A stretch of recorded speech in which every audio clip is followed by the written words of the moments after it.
कथा। राधे राधे दर्शकों, महाभारत की अमर कथा में आपका स्वागत है। अब तक मैंने आपको बताया कि कैसे धृतराष्ट्र, पांडु और विदुर का जन्म हुआ तथा उन तीनों को भीष्म पितामह ने शिक्षित किया और युवा होने पर हस्तिनापुर ले आए और महारानी सत्यवती को सौंप दिया। धृतराष्ट्र के नेत्रविहीन होने तथा विदुर के दासीपुत्र होने के कारण पांडु को हस्तिनापुर के सिंहासन पर बिठाया गया। बड़े होने के नाते केवल नेत्रविहीन होने के कारण अपना अधिकार छीनते देखकर धृतराष्ट्र के मन में गांठ पड़ जाती है। पांडु का राज्याभिषेक होता है और वे हस्तिनापुर की सीमाओं का विस्तार करने हेतु निकल पड़ते हैं। उधर सत्यवती भीष्म को बुलाकर हस्तिनापुर के समाचार पूछती हैं, तो भीष्म कहते हैं, सारा ब्रह्मांड पांडु के चक्रवर्ती होने की प्रतीक्षा कर रहा है। सत्यवती कहती हैं, तुम्हें मेरी प्रतीक्षा से अधिक ब्रह्मांड की प्रतीक्षा की चिंता है भीष्म? तब भीष्म कहते हैं, मैं समझा नहीं माते। तब सत्यवती कहती हैं कि राजा क्या केवल चक्रवर्ती होने के लिए जन्म लेता है गंगा पुत्र? जीवन की कुछ और भी तो मांगे होती हैं। वंश रेखा की ओर भी तो उसका कुछ दायित्व तो होना चाहिए। तब भीष्म कहते हैं, मैंने इस विषय में कुछ सोचा है माते। सत्यवती कहती हैं, क्या? तब भीष्म कहते हैं, धृतराष्ट्र ज्येष्ठ पुत्र है, पहले उसका विवाह होना चाहिए, परंतु उसकी अर्धांगिनी के पास ऐसी आंखें होनी चाहिए जिसे देखने के लिए आंखें खोलने की आवश्यकता ना पड़े। तब सत्यवती कहती है, तुम्हारे ध्यान में कोई है? तब भीष्म कहते हैं, हाँ माते, मेरे ध्यान में शिव भक्तिनी गांधार कुमारी गांधारी आई है। सत्यवती कहती है, तो जाओ गांधार देश जाओ पुत्र, मेरा आशीर्वाद तुम्हारे साथ है। भीष्म गांधार देश जाने के लिए निकल पड़ते हैं। गांधार नरेश अपने पुत्र शकुनी के साथ चौसर खेल रहे होते हैं। तभी उन्हें भीष्म के आने की सूचना मिलती है और वे अपने पुत्र के साथ भीष्म का स्वागत करते हैं और उन्हें अनारों का मीठा रस पिलाते हैं और कहते हैं कि इसकी तुलना गंगा जल के अतिरिक्त और किसी की मिठास से संभव नहीं है। तब भीष्म कहते हैं, इससे भी अधिक मिठास संभव है। गांधार नरेश कहते हैं कि क्या? तब भीष्म कहते हैं, मैं आपसे कुरु राजकुमार धृतराष्ट्र के लिए आपकी पुत्री गांधारी का हाथ मांगने आया हूँ।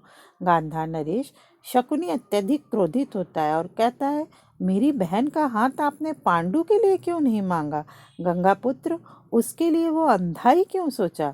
गांधार नरेश उसे शांत कराते हैं। फिर भीष्म से कहते हैं, आप मेरी पुत्री को हस्तिनापुर के चंद्रवंशियों में ले जाने के लिए आए हैं, परंतु गंगा पुत्र, आपका ध्यान इस ओर तो जाना ही चाहिए था कि राजकुमार धृतराष्ट्र नेत्रहीन है। उनके जीवन में गांधार देश का ये चंद्रमा निकला तो क्या और ना निकला तो क्या, उनका जीवन तो सदा अंधकार में ही बंधा रहेगा। तब तक वहाँ गांधारी आ जाती हैं और कहती हैं, ऐसा ना कहिए पिताश्री, परंपरा अनुसार वरमाला तो मेरे ही हाथों में है। ये निर्णय लेना मेरा अधिकार है कि मेरा विवाह किससे होगा। ताजश्री, भीष्म और शंकर भगवान को साक्षी मानकर राजकुमार धृतराष्ट्र को मैं अपना वर चुनती हूँ और ये मेरे लिए सम्मान और सौभाग्य की बात है, क्योंकि वो मुझे मेरे सौंदर्य से नहीं मुझसे प्रेम करेंगे और मुझे शारीरिक सौंदर्य के आधार पर स्वीकार नहीं कर रहे हैं। और वे एक कपड़ा निकालकर अपनी आंखों पर पट्टी बांध लेती हैं। भीष्म पूछते हैं कि गांधारी ये क्या है? तब वे कहती हैं कि ये आवश्यक है ताजश्री, मुझे आशीर्वाद दीजिए। क्या पत्नी का ये कर्तव्य नहीं कि वो अपने पति के दुख को समझे? मैंने आज से अपने जीवन को उसी अंधकार में लपेट लिया है जिस अंधकार में कुरु राजकुमार धृतराष्ट्र का जीवन लिपटा हुआ है। मैं इस प्रकाश और इस जीते जागते पृथ्वी लोक को क्यों देखूं जिसका वे अनुभव नहीं कर सकते? पत्नी की भाग्य रेखा को तो पति की भाग्य रेखा से ही निकलना चाहिए, है न ताजश्री? भीष्म कहते हैं, तुम धन्य हो पुत्री, और उसे शतपुत्री होने का वरदान देते हैं। गांधार नरेश भी गांधारी की स्वीकृति जानकर उसे आशीर्वाद देते हैं और भीष्म से कहते हैं, गंगा पुत्र, आप विवाह की तैयारियां कीजिए। गांधारी अपने भाई शकुनी के साथ हस्तिनापुर पहुंच जाएगी और फिर धृतराष्ट्र और गांधारी के शुभ विवाह का दिन आता है। सभी अंबिकानंदन धृतराष्ट्र और गांधारी की जय करते हैं। धृतराष्ट्र गांधारी को अपने नेत्रहीन जीवन में स्वागत करते हैं। गांधारी कहती हैं कि ये मेरा सौभाग्य आर्यपुत्र, किंतु धृतराष्ट्र के मन में कुंठा की भावना से ग्रस्त होने के कारण कहते हैं, लगता है तुमने मुझे ना देखने के लिए ही अपनी आंखों पर पट्टी बांध ली है। मैंने तो ये सोचा था कि तुम्हारी आंखों को से मैं ये सारा संसार देखूंगा, किंतु तुमने तो मेरी आशा के सारे द्वार ही बंद कर दिए। गांधारी कहती है, मैं वो संसार क्यों देखूं जो आप नहीं देख सकते। आपको देखने के लिए मुझे मेरे मन की आंखें ही काफ़ी हैं। धृतराष्ट्र अपने मन की पीड़ा गांधारी से कहते हैं कि पांडु मुझसे छोटा होने पर भी मेरी नेत्रहीनता के कारण सिंहासन का अधिकारी है, मैं नहीं।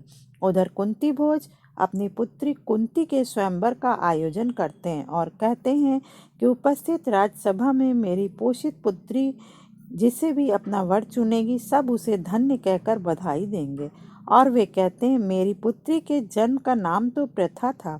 इसकी माता नागवंश भूषण आर्य कन्या और इसके जनक हैं यदुकुलभूषण शूरसेन, जिन्होंने कुंती भोज को अपने प्रेम का ऋणी बनाया और कुंती को मेरी गोद में दे दिया। वही प्रथा आज कुंती कहलाई और राजघराने के लिए वरदान बन गई। कुंती के आते ही राजघराना संतान से लहलहाने लगा।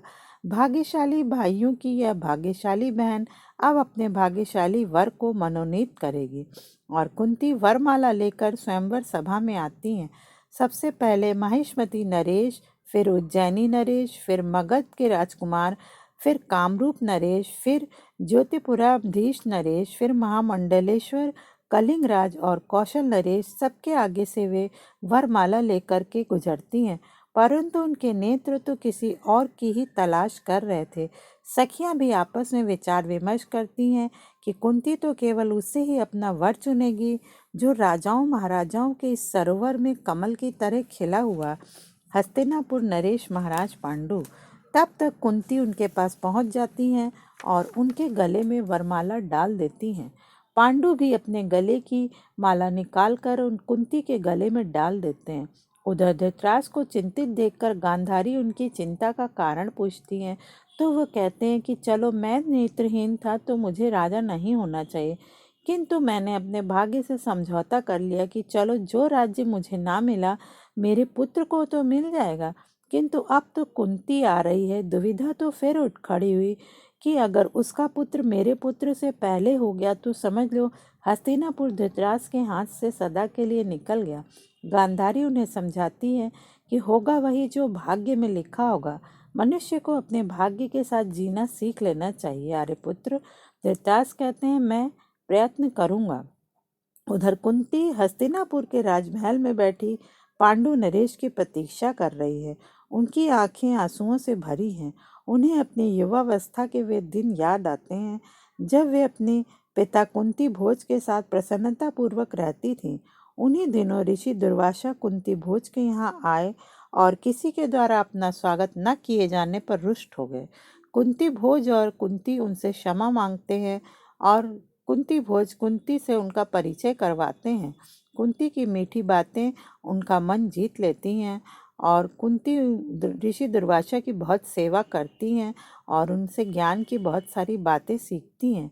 कुंती उनसे पूछती है, ऋषिवर, स्त्री का पृथ्वी पर क्या महत्ता है। तब ऋषि दुर्वासा कहते हैं, पुत्री, संसार में स्त्री का बहुत उच्च स्थान है। वास्तव में स्त्री ही संसार की जननी है। और वे कुंती की सेवा से बहुत प्रसन्न होते हैं और उससे कहते हैं, पुत्री, मैं तुम्हारी सेवा से अति प्रसन्न हूँ। तुम जो चाहे वर मांग लो। तब कुंती कहती है, हे ऋषिवर, आप तो भविष्य में झांक कर देख सकते हैं। मुझे कोई ऐसा वरदान दीजिए जो भविष्य में मेरे काम है। तो दुर्वासा कहते हैं कि अच्छा, तो वे उसे एक ऐसा मंत्र देते हैं जिसके उपयोग से वे देवलोक से जिसे भी चाहे उसे बुला सकती हैं और कहते हैं कि ये मंत्र तुम्हें देता हूँ और तुम देवलोक से जिसे भी बुलाना चाहोगी उसे आना ही पड़ेगा।